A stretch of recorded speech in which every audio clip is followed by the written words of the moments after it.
If two pieces of metal touch in space, they will melt together and become one. It's something called cold welding or contact welding. This doesn't happen on Earth because the atmosphere puts a layer of oxidized material between the surfaces, which makes the welding process impossible. This might seem like it would be a big problem for satellites, space stations and the like, but because the metals come from Earth, they're already coated with the material. In fact, the only evidence this process actually takes place have come from controlled experiments deliberately designed to provoke it.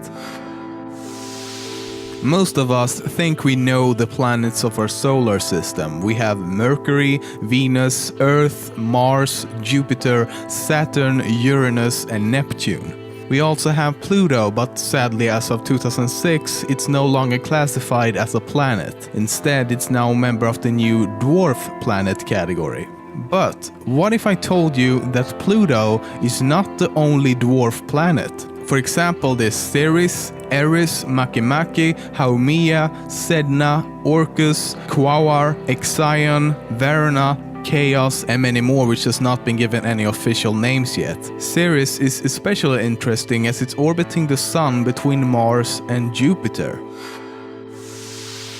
When you mention black holes, the first thing people often imagine is something like this. An almost two-dimensional disc-shaped object that pulls everything in on one side with nothing appearing on the other. This is of course all thanks to the interpretations of black holes by popular sci-fi movies and TV shows. In reality, a black hole is not much unlike a star or planet in the sense that it's actually a sphere with an immense gravitational field that pulls everything in from all directions.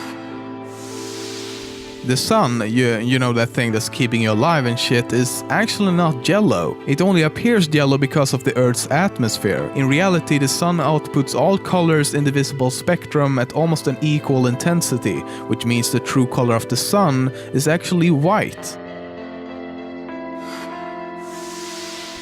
The tagline, "In space, no one can hear you scream," from the movie Aliens from 1979 is entirely true, as sound waves cannot travel in a vacuum. Sound waves, unlike radio waves for example, needs particles to travel through.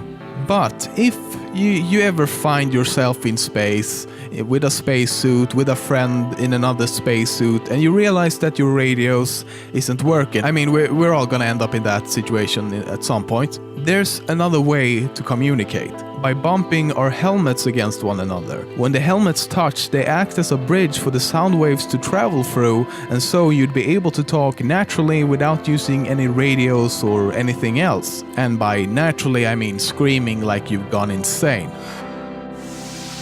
Stars can be freaking weird. For example, there's a star out there with the memorable name of WISE 1828 plus 2650. But it's not the name which is interesting, rather how cold it is. It's what's called a brown dwarf star, and it's the coldest star ever found, with a temperature range of -23 to 127 degrees Celsius. Yeah, a star that can be colder than you are. Another weird star is BPM 37093. Gotta love these names. But the star's core is made of diamond. 10 billion trillion carats of diamond to be precise. And neutron stars is even weirder. Neutron stars are so dense that a single teaspoon of its material would weigh over 100 million tons.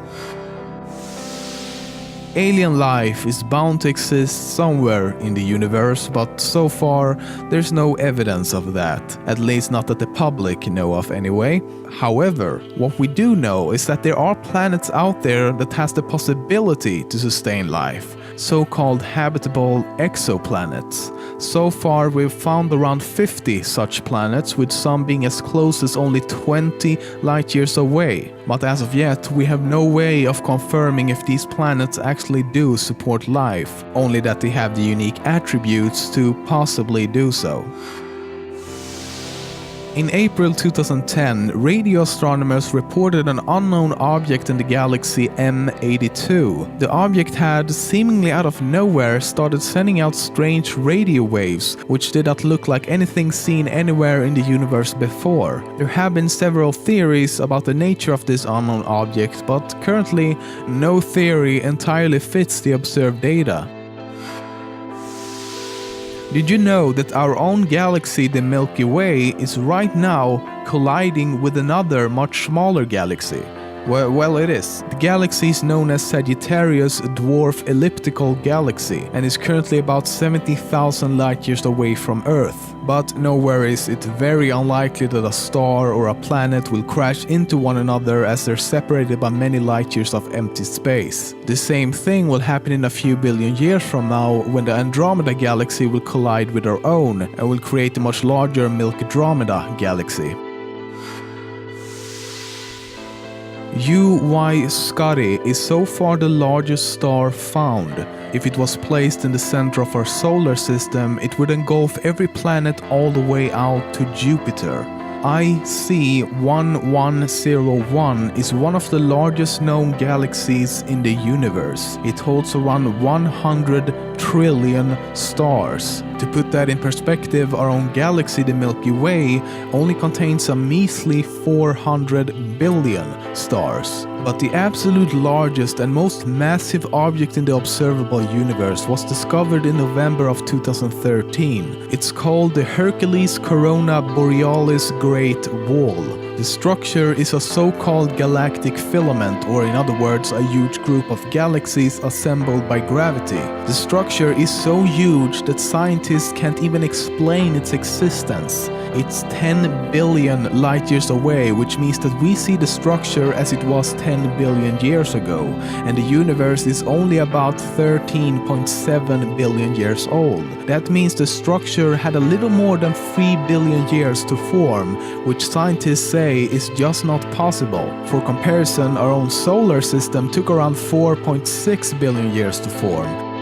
The structure is basically too large to exist.